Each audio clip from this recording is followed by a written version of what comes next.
Want to make sure your children learn about money and personal finance? The best way to ensure this happens is to start at home and start early. Matt Matheson from Method to Your Money is an assistant principal and walks us through how we can find teachable moments for our children so they learn how to set goals, count their money, and then save it. Plus, we cover the importance of giving and even letting them make their own mistakes early.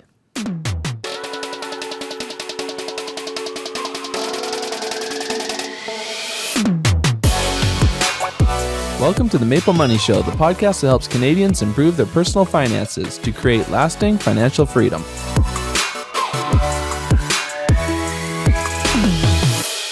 You can make your money make more money with our sponsor, Wealthsimple. They will build you an intelligent, personalized portfolio using a Nobel Prize-winning investment strategy. The best part? MapleMoney listeners get their first $10,000 managed for free for 1 year. Head over to maplemoney.com/wealthsimple to find out more. Now let's chat with Matt.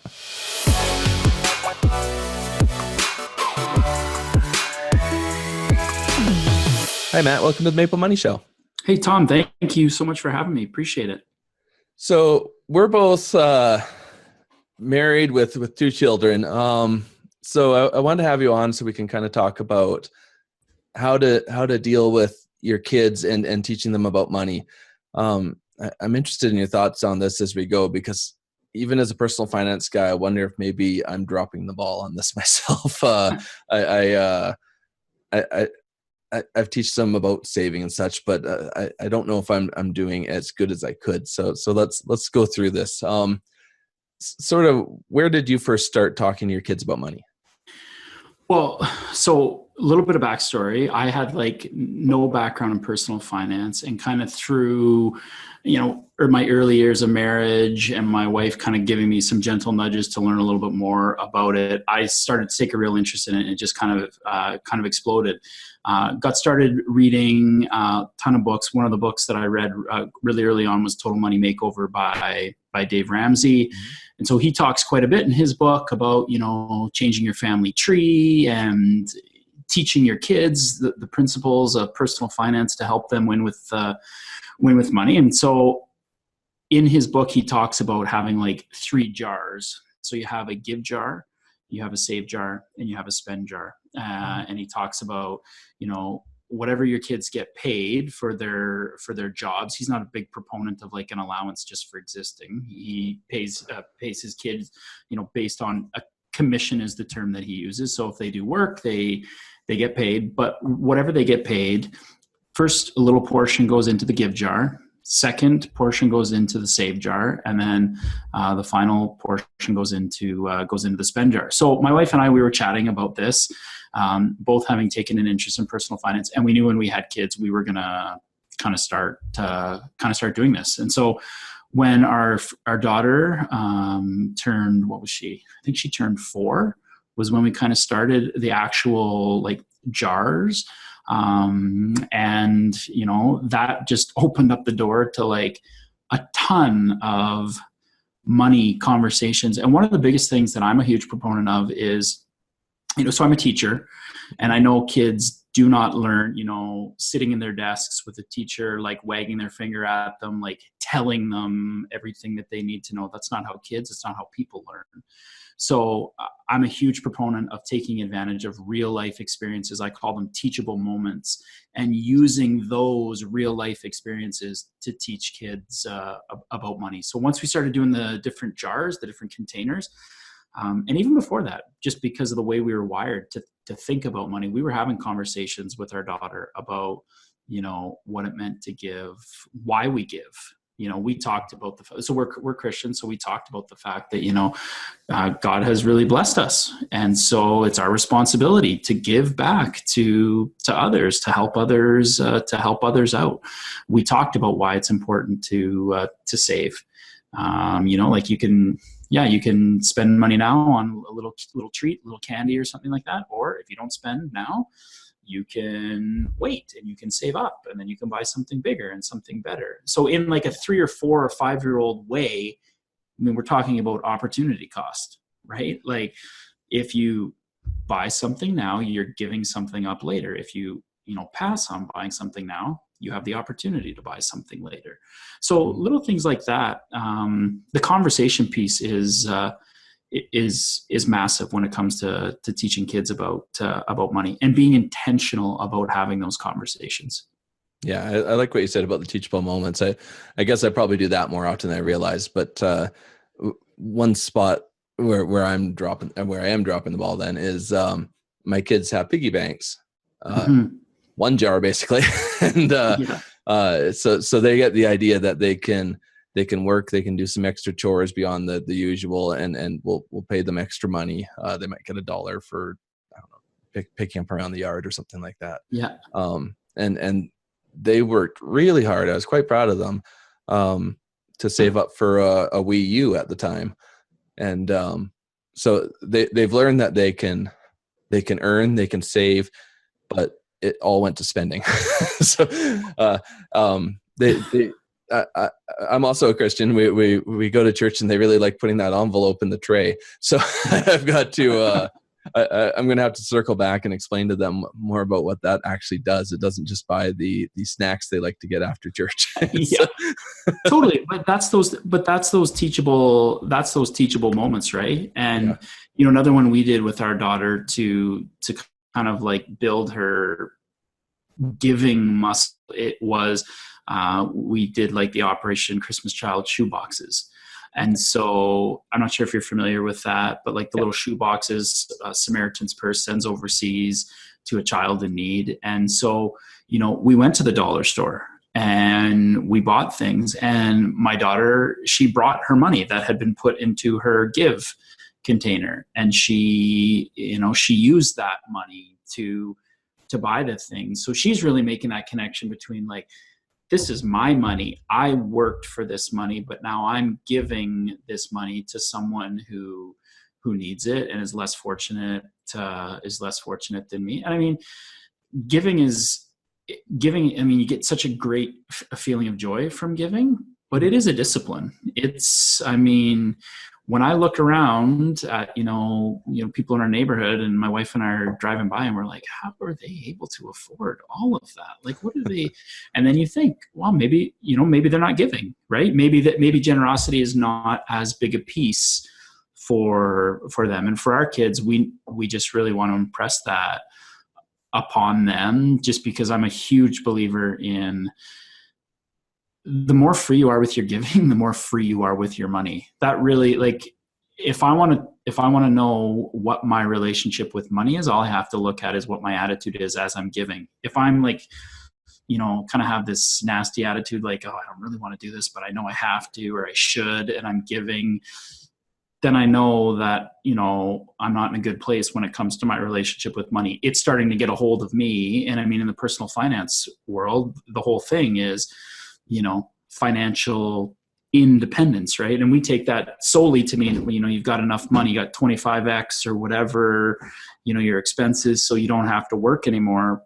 But in my mind, a big part of financial independence is that financial freedom of not having your money actually own you, right? You're not constantly worrying about money. It doesn't control your life. You're not making every decision with that solely in mind. And so that's what we want to pass on to our kiddos.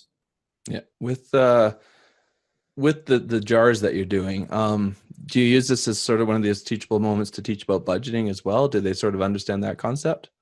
Well, okay. So my daughter she's just getting ready to turn 6 right now. So the jars basically are a budget. That's exactly what they are. They are a really simplified version of a budget. There's only 3 categories, right? Give, save, and spend. And so as we are sitting down, we definitely talk about, what are you saving up for? The one thing she wants is she wants some 4-wheeler for like her doll, for her dolls or something like that. Well, this toy, it's like it's probably a $50 or $60 toy.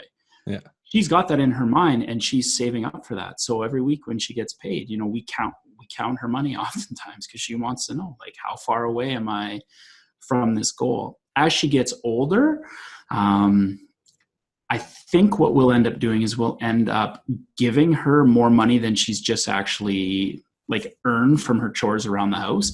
And essentially what we'll do is we'll let her manage small parts of like a budget for herself. So I don't know, like, let's say maybe every every month she gets like $30 for like clothing or something like that.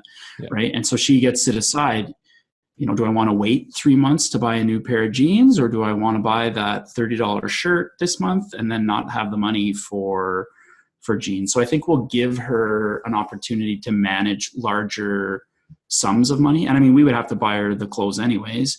So kind of stacking the deck to make sure that we have some teachable moments in there where, she learns. And if, she decides to blow her money on some cheap things one month, and, she's got a pair of jeans and, there's a hole in the knee. It's like, well, you gotta be a problem solver, right? So what are you going to do? You take them to a tailor. If you got $10 in your clothing budget, you got to figure it out. I'm a huge believer in letting kids, experience the consequences of their decisions and not bailing them out. And probably some of that is the teacher inside of me. Mm-hmm. I believe in those logical consequences. So, letting reality be the teacher is a huge thing. And I think a lot of parents don't do that. Like they swoop in and they rescue their kids, and really rob their kids of the opportunity to learn like incredibly valuable lessons. I could see how it would be tough, but I do like the idea, because I've said before on my podcast and other podcasts that when I first really had money was as I was starting to go to college. I had my student loan just nicely plumped into the bank account there, and I made a lot of mistakes with it. I got my textbooks at least, but then I went ahead and spent the rest on like car stereo equipment and a lot of CDs and even VHS tapes. How useful are those now? Nice. So I think you're right though. Like everybody's going to make money mistakes, but why not make them while you're a teenager that still ultimately still has the safety of being with their parents, and instead of like getting out into the real world and then realizing that you just blew your budget. Totally. And the thing about when they make them when they're kids is if you're intentional as a parent, you can unpack those, and those are teachable. Those are, again, those teachable moments, right? So like, when you're in college, I mean, everybody makes dumb choices when they're in college, right? Whether it's, going out and partying too hard or blowing all their money, whatever it is, but not everybody like reflects on those and learns from those mistakes, which I think is why, you have the scary numbers you see with, people, not being able to survive $1,000 emergency, or, people $50,000 in debt. It's because, those lessons were never learned. And like you said, having that safety net of your parents, and also having them there to sort of like help explain and take advantage of those teachable moments is huge. Yeah. I can't even, when I was making my money mistakes in college, I can't even say for sure. I don't think my parents knew about it. No, it's not like they could see my bank account or anything. No, exactly. And I mean, that's just the thing, right? Because a lot of times, the kids get the student loans, they go off to school, and that's kind of it, right? Like the parents, that's the end of the really hands-on financial involvement at that point. So yeah, for sure. If we could hop back for a sec, this one thing I wanted to bring up was, so I think I understand that you don't actually pay any true allowance, right? It's all chore based. Yeah. Right okay. now? So right now it's all chore based. So right now we have like a little, like a chore chart. So she does things like she makes her bed, she gets dressed in the morning. She brings her dishes over at dinner. We have one category, helping others, which is kind of like purposely broad, so that if there's something that we want done, we can kind of put it in there. And she's good about it. She'll, oh, Daddy, is this helping others? Yeah, that's helping others. And so we just kind of check it off. And then every week she gets paid. And I mean, she's young now, so she doesn't even understand like, the value of how do I say this? I mean, she doesn't understand that I'm really being cheap right now. That's probably the best way of saying it. I mean, we pay her $1.50 a week for her chores. And so she puts 1 quarter in the give, she puts 4 quarters in the save, and she puts 3 quarters or 2 quarters, in the spend. To get that $1.50, is she checking off a certain amount of boxes on this chart, or Yes. Yeah. Yeah. So to get the $1.50, she has to check off all of the, she's got to check off all of the boxes on the chart. If Okay. she misses some, I mean, there's some days where we extend grace. Like, I mean, this week she had like her Christmas concert at school. So, we're not being too crazy about, did she bring her dishes over that night? Cause we didn't even eat at home. Right. So there's certain things that we have grace for, but the idea would be if she misses things or doesn't do things, then she wouldn't get the pay. Something my oldest kid's 9, and he's started to have this really bad habit of losing things at school. Everything from Awesome. toques and mitts and everything like that. And I speaking of teachable lessons, I'm really close. I think I will on this last one actually was start making it come out of his money, because Totally. I'm thinking he doesn't sort of have that understanding of the value of these things, and maybe if it started coming out of that money, maybe that would work. Do you do anything like that, or? We haven't, because like as I said, because she's pretty young now. Yeah. But we absolutely will. I'm exactly the same way. Like, and when I'm an assistant principal in an elementary school. So, once every couple months we lay out the lost and found items, and I mean, it's shocking, like the nice stuff that's in there, right? And I'm sure parents are just beside themselves. Like, how did you lose this? This $50 hoodie, or this $100 jacket? Like,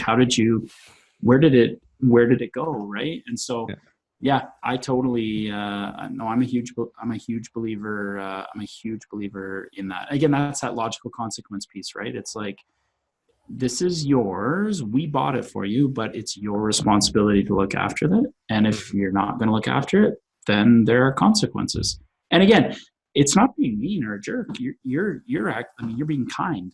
You're teaching them that lesson at like 9 years old, rather than them having to learn it at 19 when they smash into someone's car, and then they have to pay for, or they smash up your car, and they end up having to pay thousands of dollars for it, right? Like, you're just teaching that lesson earlier. Yeah, it's something I wish I had sort of thought of right from the beginning, but he was losing the smaller things first, and then the thing we just hit was when he lost a brand new vest, like an outdoor vest, and he probably wore it a single digit amount of times and then lost it, and it is not in the lost and found. So we replaced it. We already did replace it, and that will be coming out of his money. Another thing with your kid, are you giving her real money? Are you giving her actual coins then that she can put in these jars? Yeah, we give her we're giving her actual quarters. And I'm thinking about it, I think my math was off on how many quarters she puts in each jar. But yeah, we give her actual quarters. And we talk. So like, as we're sitting down, even when she was young, like we would count out, 1, 2, 3, 4, 5, 6. These are 6 quarters. And, if you get 4 of them, it makes $1. And when we actually have this little toy cash register that we bought, and it has like little plastic money, and when they pop the coins in there, it tells them, it says like dime, quarter, nickel, and stuff like that. So yeah, I'm a big believer in using like real money. Like, I think kids they're more capable than we give them credit for. I know as a teacher, I definitely have seen that. Like, when you raise the bar, they will reach for that bar. And it's that old saying, if you shoot for the stars, you may still land on the moon, even if you miss, right? And it's like, with kids, set the bar high, and even if they don't reach the expectations, they will still exceed probably what they would have if you would have kept the bar low. So yeah, we definitely we use real money when we're paying her. And even sometimes, like, we run out of quarters, so we'll have, like, we make change and stuff like that. So that again leads into conversations of, okay, we've got a loonie, we've got 2 toonies. Okay, let's count those up. Okay, that's 5. So if you have $5 in coins, that's the same thing as a $5 bill. So we're going to take your coins and we're going to give you a $5 bill. And it's not that you've lost money, because for a lot of kids, they think in terms of like concrete, okay, I'm losing 3 things and I'm only getting 1 item back. I must have somehow, like, I'm losing out in this whole equation. So we have those conversations again around, again, those teachable moments where we talk about what that looks like and whatnot. When we've been saving with our kids, we actually use an app called Rooster Money, I believe. But I'm almost wondering if I need to. I'm admitting all my mistakes here. I'm wondering if I need to move to cash. We don't use cash personally. We're very much into the idea of using a credit card like a tool. Yeah, we always pay it off and all that. But to kids, I'm thinking the app, or even just watching us use a credit card, even, but the app as well. Maybe it doesn't feel real enough all the time. That they do like looking at it. They like seeing that the number is increasing every time they up and stuff like add that. money to it. But, yeah, I totally think that's true. I mean, you even look at, so again, my background is I'm a science teacher, so I have a bachelor's in science, and so, you know, looking at some of the research around spending, and if you look at like fMRIs and stuff like that, and like the brain imaging around spending, totally different responses when you spend with cash and when you spend with like plastic, right? Like when you spend with cash, the part of your brain that is associated with pain actually lights up, right? When you spend with a credit card, and I don't know the research on debit, but I would assume it's probably pretty similar. probably. It's not triggered, right? And I think for kids, it is important because for us, we grasp that abstract. At least most of us do. The ones that use Some don't, yeah. do, right? But you're right. A lot of people don't. And I think for kids, that there can be a tendency, like a credit card is almost like something magical. Like you just walk into a store, you pick something up, you swipe this card and you get it. Same thing even with like ATMs, right? Like talking with kids about what that actually is, because I mean, think about it to a kid. You put in a card, you press a few buttons, and it spits out money. It really seems like a magical, you know, parents always say there's no such thing as a money tree. Money doesn't grow on trees. Well, to kids these days, no, it doesn't grow on trees, but it gets spat out of machines at banks, right? So there is that abstract nature to like the digital nature of money these days. So I do think that cash piece, especially early on, like when they get to be teenagers, I actually think you need to move towards teaching them, you know, the digital citizenship around, you know, handling money in an online world, because I think it's really, really important that they're able to navigate those apps and that they're able to do the online banking and they're able to, you know, navigate that whole world. But as kids, I definitely cash would be what I would use. For sure. Well, thanks for being on the show. Can you let people know where they can find you? Yeah, definitely. So you can find me at methodtoyourmoney.com.